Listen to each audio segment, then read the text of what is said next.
ভগবান আমাদের শরীর স্বাস্থ্য ভালো রাখার জন্য প্রকৃতিতে কিন্তু সব দিয়ে রেখেছেন। আর সেই জিনিস অনেক সময় আমরা হেলায় কদর করি।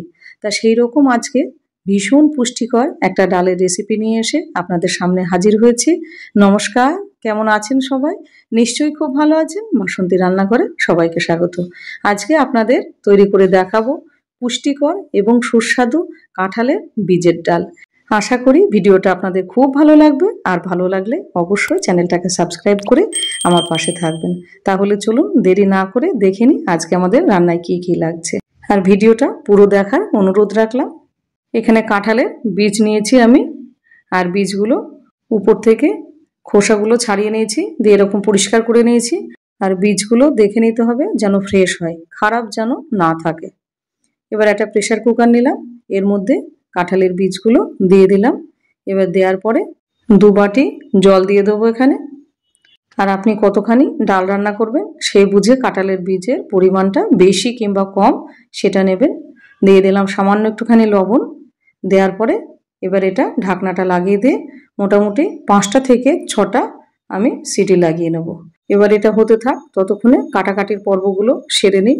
এখানে প্রথমে পেঁয়াজ কেটে নিলাম 2খানা মিডিয়াম সাইজের। এবার পেঁয়াজগুলো কুচানো হয়ে গেছে।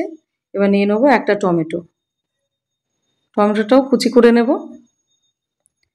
তারপরে নেব রসুন কুচি। রসুনগুলো আমি কুচি করব না, একটা ভারী কিছু দিয়ে এভাবে থেঁতলে নেব, যাতে রসুনের পুরোপুরি নির্যাসটা তরকারির মধ্যে খুব সুন্দরভাবে মিশে যায়। এতে ডালটা আরও বেশি ভালো লাগবে খেতে। এবার এইগুলো থেতো করা হয়ে গেছে। রসুন কুচির চাইতে রসুন যদি এরকম থেতো করে দেন তাহলে কিন্তু বেশি ভালো লাগবে। এবার দিয়ে দেবো লঙ্কা, কিছু লঙ্কা কুচি করে নিলাম।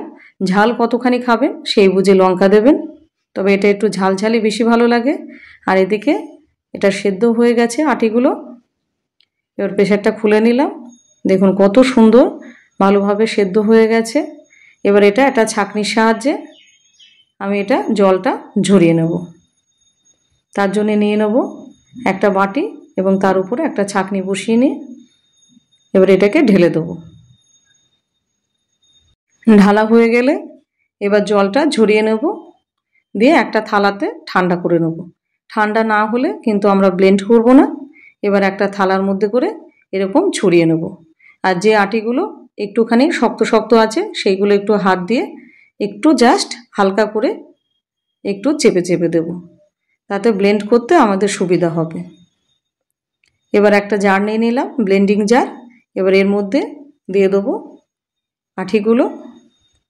হালকা হাতে একটুখানি প্রেস করে নিয়েছি, এতে ব্লেন্ড করতে আমাদের কিন্তু সুবিধা হবে এবং পেস্টটাও খুব সুন্দর হবে। অল্প একটুখানি জল দিয়ে দেবো, এতে পেস্টটা ভালো হবে। আর একটুখানি জল দেওয়ার কারণে এটা কিন্তু খুব সুন্দরভাবে ব্লেন্ড হয়, এতে রান্না করতে সুবিধা হবে। ব্লেন্ড করা হয়ে গেছে। এবার কতখানি স্মুথ হয়েছে একটা চামচের সাহায্যে আপনাদের দেখাচ্ছি। ঠিক এইরকম একটা স্মুথ পেস্ট আমাদের কিন্তু লাগবে, এতে ডালটা খুব সুন্দর হবে। আর কতখানি স্মুথ হয়েছে দেখতেই পাচ্ছেন, একদম খুব সুন্দরভাবে পেস্ট হয়ে গেছে। এবার আমরা পরবর্তী স্টেপে যাই। এবার নিয়ে নেবো একটা কড়াই। এবার খানিকটা জল দিয়ে দেবো। দেওয়ার পরে হালকা জলটা গরম হয়ে গেলে এবার কাঁঠালের আটির পেস্টটা দিয়ে দেবো।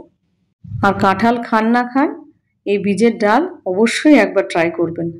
এবার পেস্টটা আমাদের দেওয়া হয়ে গেছে। এবার মিক্সির বাটিতে যেটুকু আছে একটু জল দিয়ে ধুয়ে দিলাম। দেওয়ার পরে এবার একটা হাতার সাহায্যে এটাকে ভালো করে একটুখানি নেড়ে ছেড়ে নেবো। এবার হাতা দিয়ে ভালো করে একটু ঘেটে নিলে একটু সময় বেশি লাগে, কিন্তু অত সময় আমার কাছে নেই। ওই জন্যে আমি একটা ডাল কাটা দিয়ে এইভাবে ঘেটে নিলাম, যাতে একটুও লাম্পস না থাকে, একটুও থাকবে না। আর আপনাদের ঘরে যদি ডাল কাটা না থাকে তাহলে একটু সময় লাগে, হাতা দিয়েই হবে। এবার হয়ে গেছে।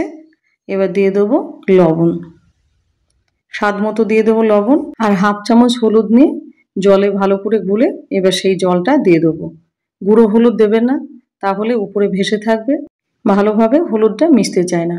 ওই জন্য কাঁঠালের বীজের ডাল যখন রান্না করবেন একটুখানি জলে গুলে হলুদটা দিয়ে দেবেন, তাতে খুব সুন্দরভাবে মিশে যায়। আর ডালটা নেড়ে চেড়ে আপনাদের দেখাচ্ছি, দেখুন। এইবার আপনাদের ধরারও ক্ষমতা নেই যে এটা আসলে কিসের ডাল। আর কোথাও একটুখানি কিন্তু লাম্পস নেই, ডালটা ভালো করে ঘাঁটতে হবে, না হলে কিন্তু এইরকম একটা ডালের টেক্সচার আসবে না, দলা দলা হয়ে থাকবে, এতে করে ডালটা খেতে ভালো লাগবে না। এটা ফুটতে দেবো মোটামুটি 15 মিনিট। 15 মিনিট হয়ে গেছে, ডালটা ফুটছে। এবার উপর থেকে ফেনাগুলো এরকমভাবে তুলে ফেলে দেবো একটা হাতার সাহায্যে। এটা অবশ্যই করবেন। আমি এটা ভাত দিয়ে খাবো বলে ওই জন্য একটু পাতলা করেছি। আপনারা যদি ভাবেন রুটি কিংবা পরোটা দিয়ে খাবো, তাহলে সেক্ষেত্রে এতটা জল দেবেন না, একটু চাপ চাপ করে রান্না করবেন, তাতে খেতে ভালো লাগবে রুটি পরোটা দিয়ে। এবার এটা ফুটছে মোটামুটি 15 মিনিট হয়ে গেল। এবার ডালটা ফুটে কিন্তু অনেকটাই কমে গেছে, আর এই মাঝে মাঝে একটু হাতা দিয়ে নেড়ে দিচ্ছি, আর এইভাবে উপর থেকে ফেনাটা তুলে ফেলছি। এবারে ডালটা নামিয়ে রাখবো, এতে দিয়ে দিতে হবে একটা তড়কা। এবার ডালটা নামিয়ে এক সাইডেই রেখে দিলাম। এবার এখানে বসিয়ে দেবো আর একটা কড়াই। এবার কড়াই দিয়ে দেবো খানিকটা সর্ষের তেল। এবার তেলটা গরম হয়ে গেলে দিয়ে দেবো হাফ চামচ মতো গোটা জিরে।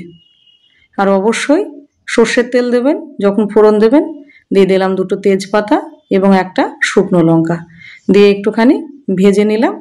ভাজার পরে রসুনটা আর লঙ্কাটা দিয়ে দেবো আগে। যে রসুনটা থেতো করে রাখলাম আর লঙ্কা কুচিয়ে রাখলাম সেইটা দিয়ে দিলাম। এবার গ্যাসের ফ্লেমটা রাখতে হবে লো টু মিডিয়াম, আর খেয়াল রাখতে হবে রসুনটা যেন খুব বেশি ভাজা না হয়ে যায়, কাঁচা গন্ধটাও চলে যাবে, আবার মোটামুটিও একটু ভাজাও হবে। এইভাবে নাড়তে থাকবো। আর এইভাবে যদি আপনি একবার ডাল রান্না করে খান, তাহলে কিন্তু আপনার কাঁঠালের বীজ দেখলেই আপনার এইভাবে ডাল খেতে ইচ্ছা করবে, এতটাই খেতে ভালো হয়। এবার রসুনটা মোটামুটি ভালোভাবে ভাজা হয়ে গেছে, আর একটু পড়েও নেই, দেখতে পাচ্ছেন।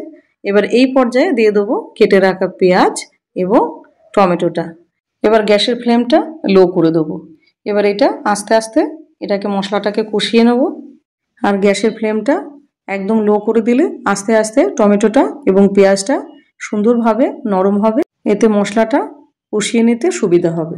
এটা মোটামুটি 7 থেকে 8 মিনিট এইভাবে আমি নাড়াচাড়া করে নেব, আর মাঝে সাঝে একটুখানি খুন্তি দিয়ে নেড়ে চেড়ে দেবো। 8 মিনিট হয়ে গেছে, টমেটো এবং পেঁয়াজটা খুব সুন্দরভাবে নরম হয়ে গেছে। এবার দিয়ে দেবো হাফ চামচ ধনে গুঁড়ো, হাফ চামচ জিরে গুঁড়ো। এবার এটাকে দিয়ে ভালো করে এবার এটাকে কষিয়ে নেব।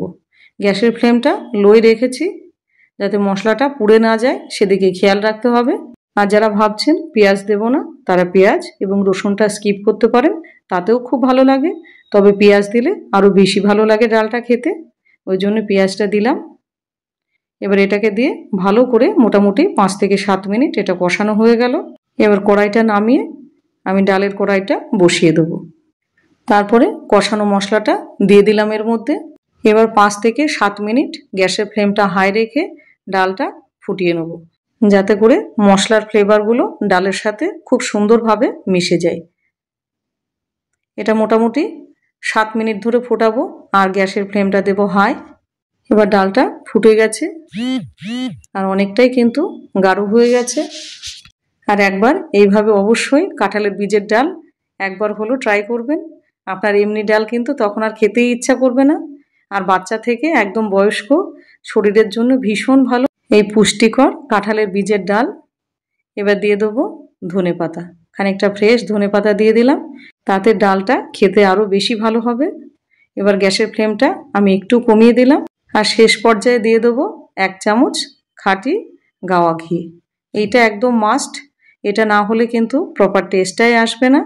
আর যারা ঘি খান না তারা স্কিপ করতে পারেন, কিন্তু ভালো ডাল এইভাবে রান্না করতে গেলে ঘি দিতেই হবে। এবার আর 3 থেকে 4 মিনিট আর একটুখানি ফুটিয়ে নেব। আর ডালের গন্ধে সারা ঘর মম করছে। এর আগে আপনাদের বলেছি যে ঘরে কাঁঠাল থাকে সেই ঘরেই আমার বাচ্চারা ঢোকে না। আর এত সুন্দর করে ডাল রান্না করে দিয়েছি, ওরা আঙুল চেটে পুটে থালা পরিষ্কার করে 2টো ভাত বেশি নিয়ে ভাত কটা খেয়েছে। এবার এটা হয়ে গেছে, গ্যাসের ফ্লেমটা অফ করে দেবো। আর আপনারা কারা কারা এভাবে কাঁঠালের বীজের ডাল রান্না করে খান সেটা অবশ্যই কমেন্ট সেকশানে জানাবেন। তাহলে তৈরি হয়ে গেল সুস্বাদু এবং পুষ্টিকর কাঁঠালের বীজের ডাল। ভিডিওটা আপনাদের কেমন লাগলো? আশা করি ভিডিওটা আপনাদের খুব পছন্দ হয়েছে, কারণ এত সুস্বাদু এবং পুষ্টিকর ডালের একটা রেসিপি আপনাদের সামনে তুলে ধরলাম। আর ভিডিওটা যদি ভালো লেগে থাকে অবশ্যই চ্যানেলটাকে সাবস্ক্রাইব করে, আর হ্যাঁ, একটা সুন্দর করে কমেন্ট লিখতে আপনারা ভুলবেন না। ভালো লাগলে একটা লাইক এবং শেয়ার করে দেবেন। তাহলে আজকে চলি, ভালো থাকবেন, সুস্থ থাকবেন, আবার দেখা হবে।